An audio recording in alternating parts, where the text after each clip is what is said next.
여러분 안녕하십니까? 말씀으로 하루를 여는 천수답의 새벽 묵상입니다. 오늘은 출애굽기 16장을 묵상합니다. 제목은 먹고 죽은 귀신 때깔도 좋다. 먹는 문제는 삶의 필수 요소입니다. 사람이 건강하려면 네 가지가 좋아야 한다는데 첫째는 입맛이 좋아야 하고 그 다음은 소화력이 좋아야 하고 그 다음은 배설이 좋아야 하며 마지막으로 잘 자야 한다고 합니다. 건강의 네 가지 요소 가운데 세 가지가 먹는 것과 관련이 있지요. 그만큼 먹는 것이 중요하다는 것입니다. 그래서 우리나라 속담 가운데 많은 것이 먹는 것에 대한 것입니다. 금강산도 식후경이라는 말도 있고 밥이 보약이라는 말도 있지요. 떡 줄 사람은 생각도 안 하는데 김치국부터 마신다. 빌어먹을 놈이 콩밥마다 하랴. 어디 그뿐입니까? 남의 떡이 더 커 보인다는 말도 있고 닭 잡아먹고 오리발 내민다는 말도 있습니다.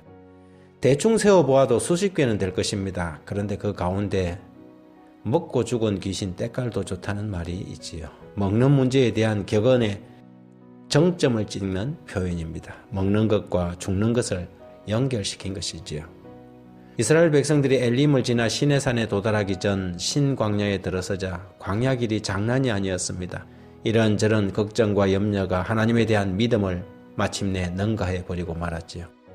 불신이 저들의 마음을 지배하자 아직 닥치지도 않은 일들을 걱정하기 시작했습니다. 출애굽기 16장 1절 이하에 보면 이스라엘 자손의 온 회중이 엘림에서 떠나 엘림과 시내산 사이에 있는 신광야에 이르니 애굽에서 나온 후 둘째 달 15일이라 이스라엘 온 회중이 그 광야에서 모세와 아론을 원망하여 이스라엘 자손이 그들에게 이르되 우리가 애굽 땅에서 고기가마 곁에 앉아 있던 때와 떡을 배불리 먹던 때에 여호와의 손에 죽었더라면 좋았을 것을 너희가 이 광야로 우리를 인도해 내어 이 온 회중이 줄여 죽게 하는도다. 먹고 죽은 귀신이 때깔도 좋다던데 차라리 애굽 고기가마 곁에서 죽었더라면 더 나았을 것이라고 불평한 것입니다. 여기 부조와 선지자 292에서 293페이지에 걸쳐 이렇게 기록합니다. 그분께서 그들을 위하여 행하신 모든 것을 생각하고 비추어 하나님께 대한 믿음을 가졌더라면 그들은 불편과 결핍과 쓰라린 고통까지도 기쁨으로 참았을 것이다. 그러나 저들은 그분의 능력의 증거들을 계속 보지 않으면 더 이상 여호와를 신뢰하려고 하지 않았다. 그들은 애굽에서의 지긋지긋한 종살이를 잊어버렸다.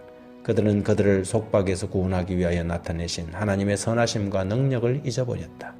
그들은 멸망시키는 천사가 모든 애굽의 초태생을 죽일 때 어떻게 그들의 자녀들이 목숨이 보존되었는지를 잊어버렸다.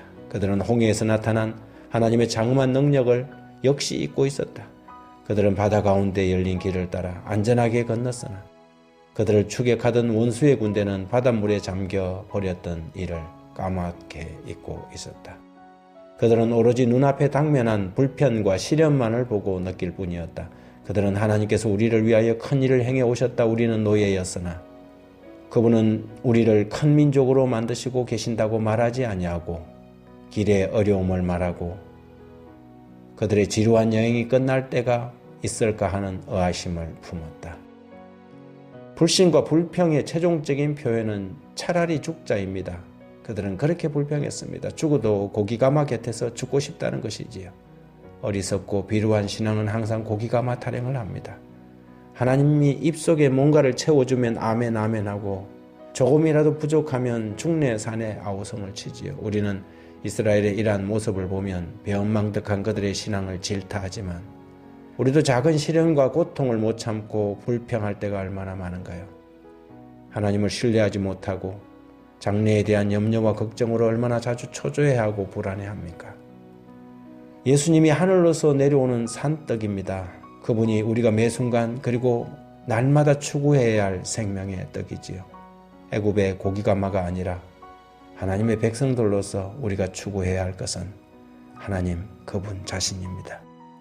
그런데 얼마나 우리는 하나님이 아닌 애굽의 고기가마를 꿈꾸고 있습니까? 먹고 죽은 귀신이 때깔도 좋다고요? 천만의 말씀입니다. 죽은 귀신이 무슨 의미가 있겠습니까? 생명의 떡이신 그분을 먹고 살아야 하지 않겠습니까? 하나님 아버지 먹고 죽은 귀신이 되지 말게 하시고 먹고 영원히 사는 사람이 되게 하여 주옵소서.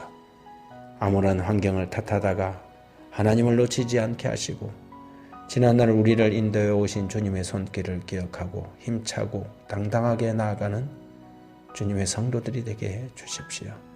예수님 이름으로 기도드립니다.